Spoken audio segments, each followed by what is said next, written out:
Hello and welcome to Cultivated World, the channel that brings you the good stuff from the world of watches. Today we're looking at the exclusive Harrods edition of the Tudor Heritage Black Bay.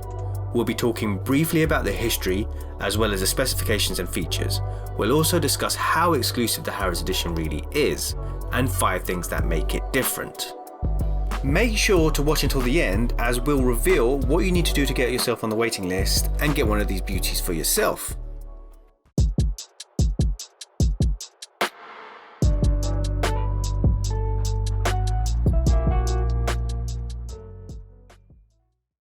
The Heritage Black Bay was first introduced in 2012 and was pivotal in the revival of the Tudor brand.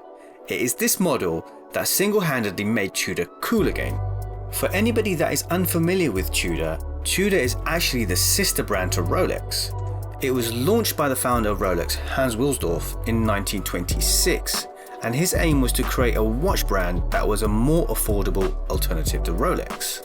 Tudor used Rolex quality cases and bracelets and paired them with proven off-the-shelf movements. This allowed Tudor to be competitively priced by not having to invest in research and development of its own in-house movements. The movement used in the first Black Bay was a modified ETA movement, but in 2016, Tudor refreshed the model with an in-house caliber MT5602 movement with COSC certification.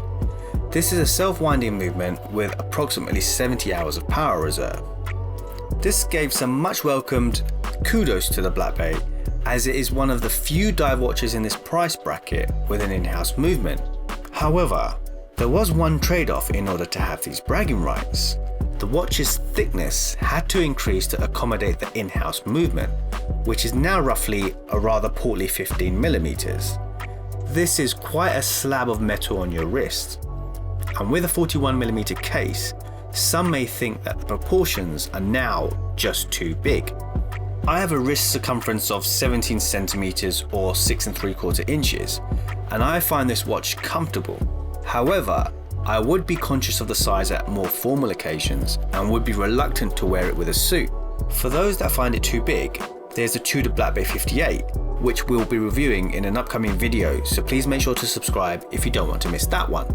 The Heritage Black Bay takes many design cues from iconic vintage Tudor tour watches and puts them together in the model we see in front of us today.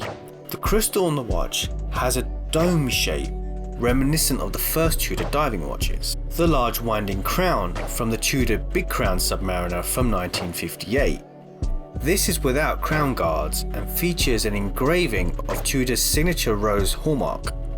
To top it all off, Tudor included the polarizing signature snowflake hands, which were first introduced on watches produced for the French Navy back in the 1970s.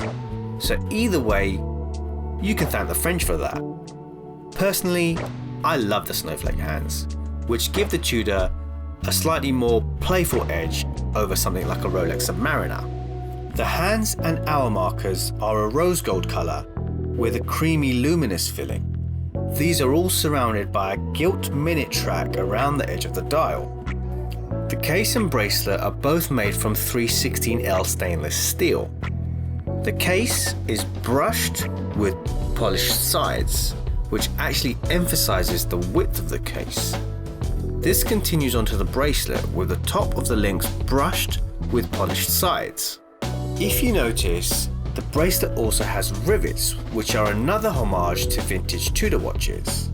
However, these are not real and are just for show. Honestly, this has got to be the biggest turn-off for me. And when I found out that they weren't genuine, it was almost like finding out that Santa Claus wasn't real and it was actually your dad dressed in a fancy dress costume. This particular model is the reference 79230G. It was introduced in 2017 in collaboration with the world famous Harrods in London, England. Harrods is well renowned for its opulence and unparalleled luxury, and the Tudor Heritage Black Bay Harrods edition is exclusively available in their fine watch room. Strictly speaking, this is not a limited edition, but has some added exclusivity as there is only one store in the whole world that sells this model. Initially made in a run of 1,000, they increased the production and have made at least 3,000. In the scheme of things, this is not very many, and with the collectability of this watch, it will surely appreciate in value. We'd really like to know how many have been produced, so if you are lucky enough to have one of these, please let us know roughly what production number yours is in the comment section below. The Harrods edition is essentially the same as the general release Black Bay models, except for these 5 differences. Number 1. The bezel. The most obvious difference on this exclusive model is the unmistakable green unidirectional bezel. This hue is taken from the Harrods signature green and gives the watch a regal feeling. You get a feeling of Britishness and sophistication without going over the top with the tribute. This bezel is reminiscent of the 50th anniversary Rolex Submariner, affectionately known as the Kermit. With these Rolex Submariners fetching 5 figures plus, the Harrods Black Bay is a great value alternative. Number 2. The seconds hand. If you look closely, you'll notice that the tip on the seconds hand has been highlighted in Harrods green to match the bezel.